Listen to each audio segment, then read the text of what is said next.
Girl, कैसे हो आप सब। तो स्टूडेंट्स, आज का टॉपिक आप सबको पता लग ही गया क्या है, टॉपर्स टिप्स।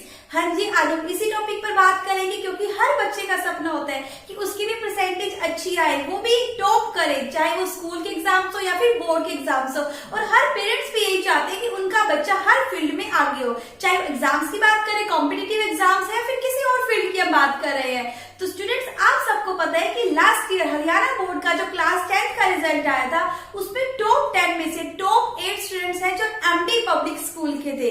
ये बात मुझे लगता है कि सभी को पता होगी। आज मैं आपको मिलवाने जा रही हूँ एमडी पब्लिक स्कूल की स्टूडेंट शालिनी से, जिसने पूरे स्टेट में फर्स्ट पोजीशन लाकर पूरे स्कूल का ही नहीं बल्कि हरियाणा का नाम चमकाया था। तो स्टूडेंट्स, आज आपको शालिनी ही बताएगी कि कैसे आपको अपनी स्टडी प्लान करनी है, आपको एग्जाम्स में कैसे अपने क्वेश्चंस को राइट करने हैं। हाँ जी स्टूडेंट्स, ये मेरी भी खुशकिस्मती है कि 10th क्लास में शालिनी मेरी भी स्टूडेंट रह चुकी है। फ्रेंड्स, आज हम मिलते हैं स्टेट टॉपर शालिनी से।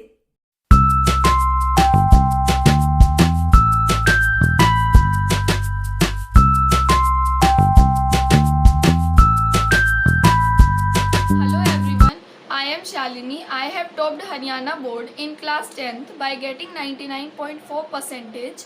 आज मैं आपको बताऊंगी कि मैंने 10th क्लास में किस टाइप से स्टडी प्लानिंग की थी।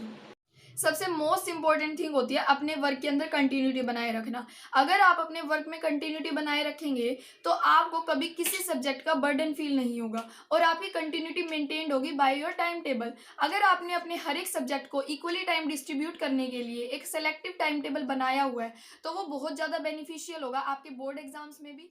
सेकेंड मोस्ट इंपॉर्टेंट थिंग होती है एनसीईआरटी बुक्स को रीड करना। Board exam is totally based on NCERT. अगर आपने एनसीईआरटी की हर एक लाइन समझ ली है, अगर आपने एनसीईआरटी बुक्स को थोरली रीड कर लिया तो आप बोर्ड एग्जाम में ऐसा कोई क्वेश्चन नहीं है जो आप अटेम्प्ट नहीं कर सकते। NCERT books are more than enough in board exam.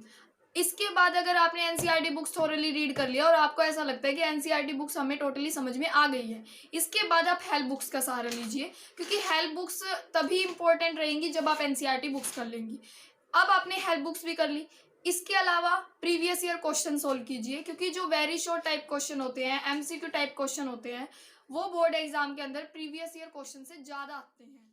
अब ऐसे सब्जेक्ट एक ऐसा सब्जेक्ट है जिसकी एनसीईआरटी बुक बहुत लेंथी है और आप उसको लास्ट टाइम पे पूरा रीड नहीं कर सकते। तो एसएस के लिए क्या कीजिए, जो उसके मेन पॉइंट्स है, उसके जो मेन लाइंस है, ये जो वो साइड में बॉक्स होते हैं उनको अंडरलाइन कर लीजिए, उनको हाईलाइट कर लीजिए ताकि लास्ट टाइम पे सिर्फ आप वो हाईलाइटेड पोर्शन ही पढ़ सके और इससे आपकी जो बहुत लेंथी एनसीईआरटी बुक है ना एसएस की, वो बहुत कम हो जाएगी और आपके जो भी बाहर से वेरी शॉर्ट आएंगे यानी जो एनसीईआरटी बुक्स में से आएंगे वो आपके इजीली अटेम्प्ट हो जाएंगे। अब दो सब्जेक्ट ऐसे हैं जैसे साइंस और मैथ जिनके अंदर बहुत सारे केमिकल रिएक्शंस, बहुत सारे इंपॉर्टेंट फॉर्मूले आते हैं, तो इनको एक बार में लर्न नहीं कर सकते। तो इनके लिए आप क्या कीजिए कि जो नोट्स बना लीजिए इनके छोटे छोटे, जैसे चैप्टर 1 के केमिकल रिएक्शंस के नोट, चैप्टर 2 के केमिकल रिएक्शंस के नोट या फिर मैथ के इंपॉर्टेंट फॉर्मूले के नोट। इस तरह क्या होगा कि जब आपका कोई भी एग्जाम होगा, जब आपका फाइनल एग्जाम होगा, जब आपका कोई टेस्ट होगा, तो उस टाइम पे आप ये इन नोट्स में से वो केमिकल फॉर्मूले, वो केमिकल रिएक्शंस लर्न कर लीजिए तो वो आपको जल्दी लर्न होगी। अगर आप किसी टॉपिक को लर्न कर रहे हैं और उसको बार बार लर्न करने से भी आपको वो टॉपिक लर्न नहीं हो रहा और आपको बोर फील हो रहा है, तो उस टाइम पे साइंस के डायग्राम्स की प्रैक्टिस कीजिए।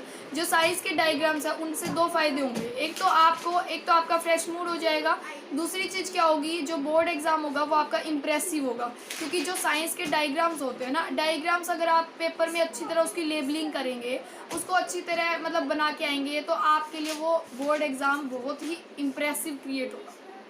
बोर्ड एग्जाम में पहले वो क्वेश्चन अटेम्प्ट कीजिए जो आपको अच्छे से आते हैं, देन बाद में डिफ़िकल्ट क्वेश्चन अटेम्प्ट कीजिए। इससे आपके अंदर कॉन्फिडेंस लेवल बढ़ेगा और अगर आपका कॉन्फिडेंस लेवल इंक्रीज होगा तो आपकी मेमोरी पावर इंक्रीज होगी, जिससे आपको जो डिफ़िकल्ट क्वेश्चन है वो भी आपके अच्छे से अटेम्प्ट हो जाएंगे, उनमें गलती कम होगी। लेकिन अगर आपने पहले ही कोई डिफ़िकल्ट क्वेश्चन कर दिया तो इससे आपका कॉन्फिडेंस लेवल लो हो जाएगा, जिससे आपको जो आपको अच्छी तरह क्वेश्चन आते हैं वो भी आपके सही तरह अटेम्प्ट नहीं होंगे। So work hard and definitely one day will bring your success to you, and thank you to all my teachers, my parents, my principal ma'am and my family members who helped in bringing my success and achieving my dream.